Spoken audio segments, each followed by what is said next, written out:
Hey, I don't know how well this is going to work. I have a video converting now, and the converter is a memory hog, but we'll give it a go. I don't even know that it's worthy of a video, but let's find out. Um, I was just listening to Dimitri Halley. So often he sets me off on one trail or another, um, helping bring things through. Not always what he's talking about either, but he mentioned the Tower of Babel in Babylon. And you know, if somebody tells you you're babbling, it comes from that time back when, as near as I can understand it, it appears that mankind had a way of communicating where we all understood one another. And it may well have been a telepathy. I don't know. But it appears we don't have, you know, history isn't worth trusting. So we can take little bits and pieces from it, such as it probably happened in Babylon, you know, but we can't vest any belief in that things happened the way we've been told they did. So as near as I can figure, what happened there is that mankind was together in, they say, building a tower to the heavens. I don't know. Who knows? Maybe it was a place for spaceships to land. God only knows what the purpose of it was. But whatever it was, apparently the self-appointed overseers of mankind, whoever they were, didn't approve. And instead of destroying the tower, they chose to destroy mankind's ability to communicate across the board, to completely understand one another. Um, and we don't know how it was done or what was done. All we're told is the result, that suddenly there were a number of different languages, and different groups were unable to understand one another going forward. Uh, Scary to contemplate being in the midst of that, having that happen to you. That may have been the origin of language, for that matter. Telepathy doesn't need words. It passes a whole cohesive understanding. Um, the noise box here is Cuddles. Let's see. He's a pretty friendly guy. And a purring machine. He's very good at receiving. So hopefully he won't notice my earrings. That can get uncomfortable. So we were, this was maybe one of the very first activities of divide and conquer, separate us out,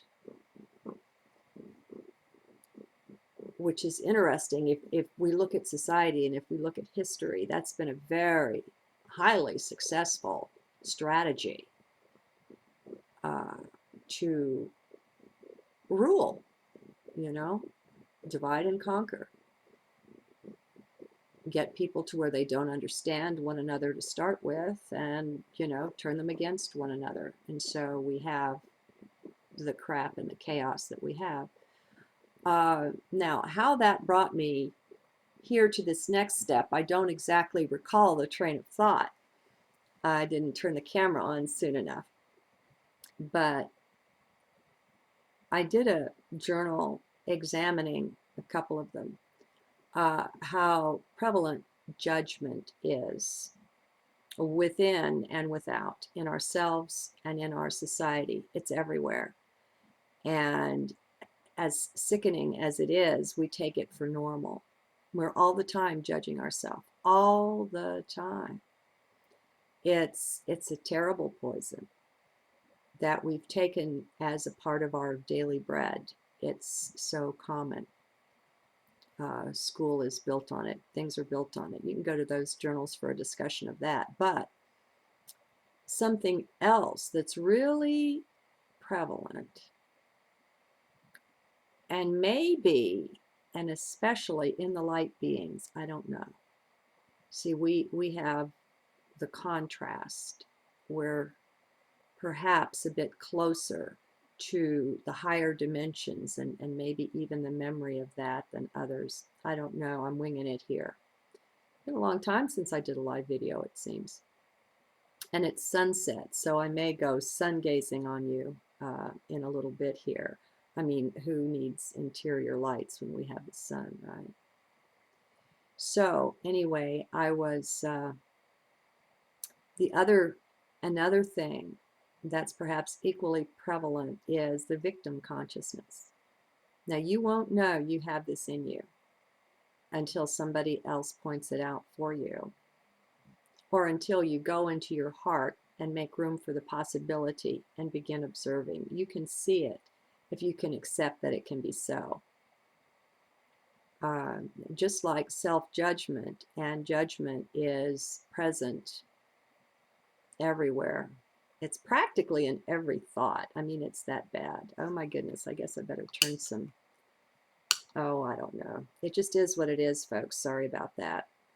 Can't adjust for the sunset. Okay, so we play the victim. One of the ways that you know you're playing the victim is if you've got your finger pointed at something, judging it, placing blame somewhere. That's playing the victim. That's not, in terms that I understand, the way I see it internally, that's not taking responsibility for yourself and for your own life. Maybe I can turn this one off. Oh, well, what can I say? I'm just going to leave it. It's just not important enough to me, okay? It's just the avatar here. Okay, so whether we know it or not, we play the victim role a lot. Even those of you who think you're really strong and you've made it through a lot of stuff and you feel good about yourself and all that, look deeper. You'll find the victim in there. You have to be open to this, though, and it's a heart thing. It's not a mind thing. The only way I was able to see it is that Patricia Corey pointed it out to me. And I can't tell you how stunned I was, but it was due to my respect for her and her ability to discern that I just accepted it. And because I accepted the very real possibility, even though I couldn't see it, I didn't have a clue about it, because I did consider myself very strong for what I've gone through, and I have a tough attitude. I'm not out there asking anyone for help and all that kind of thing, and I had a certain way of looking at myself, and victim was no part of it, I promise. But because of my respect for her, I was open to hear that, and I began to watch and to look. Now, I'm not going to go into what I saw here. It's been quite a journey, and I have found this victim thing hiding, crouching in many different guises within myself.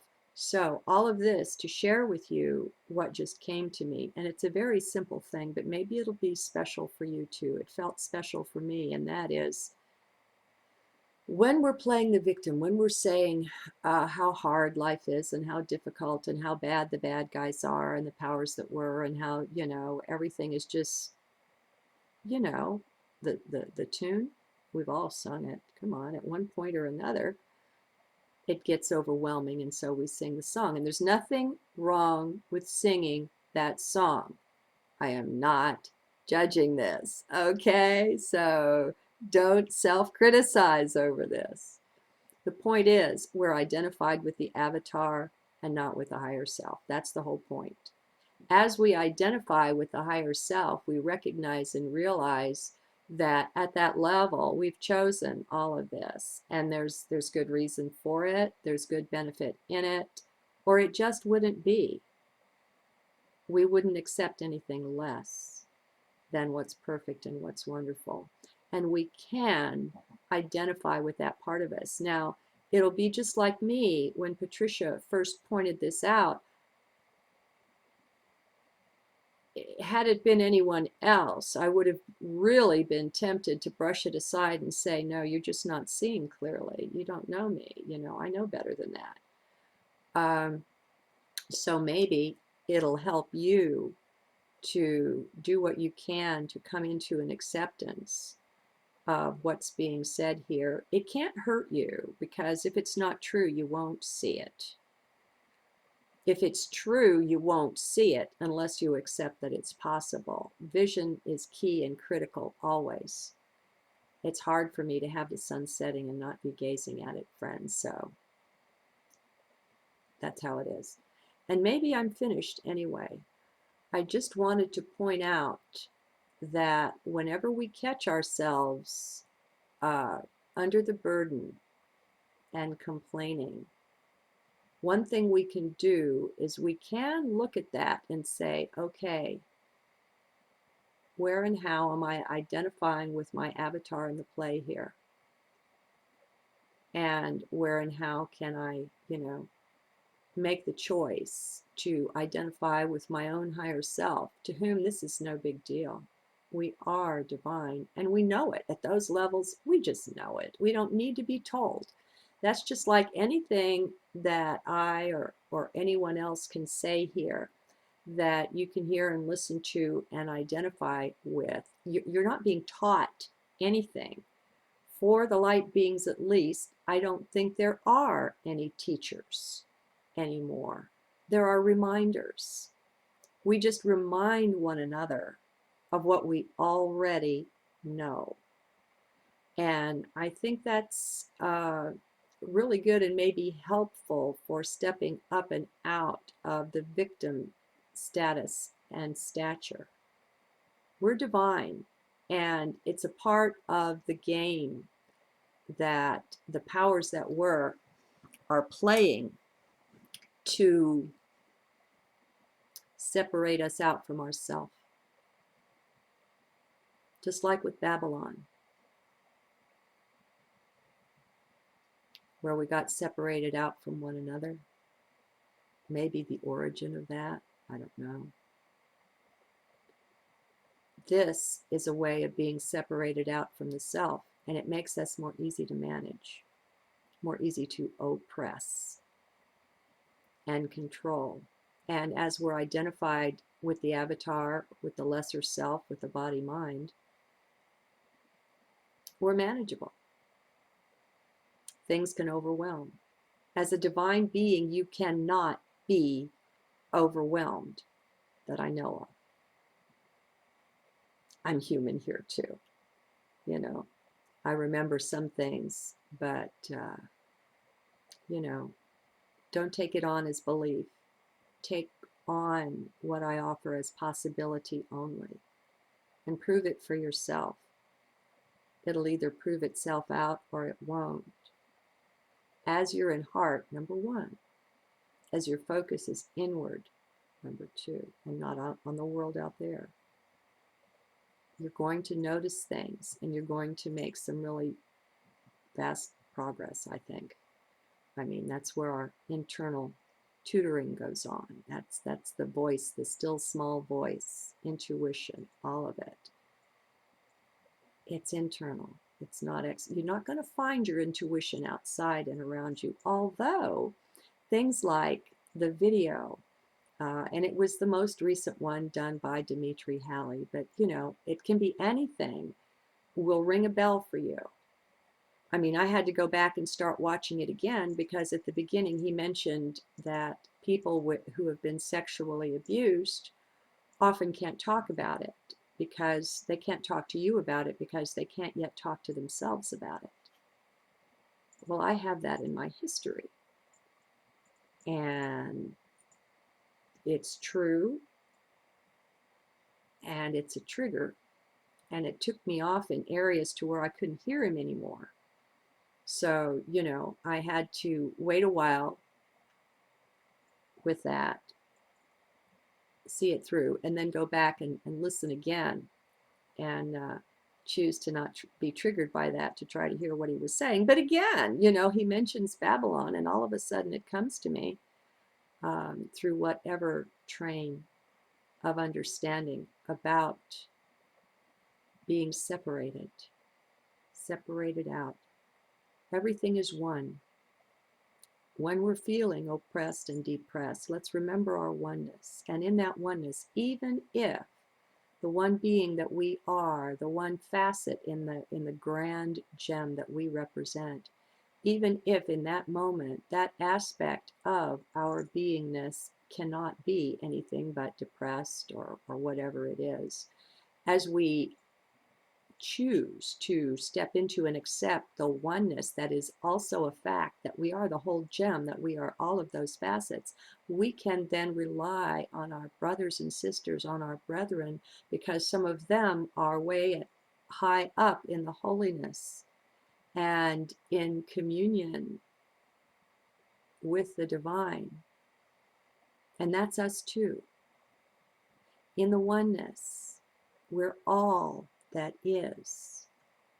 And when it's hardest, as we step into that oneness, we can rely on our brethren. This is our great strength, and our power is in our oneness. Let's latch back onto that and refuse to be oppressed. Good day.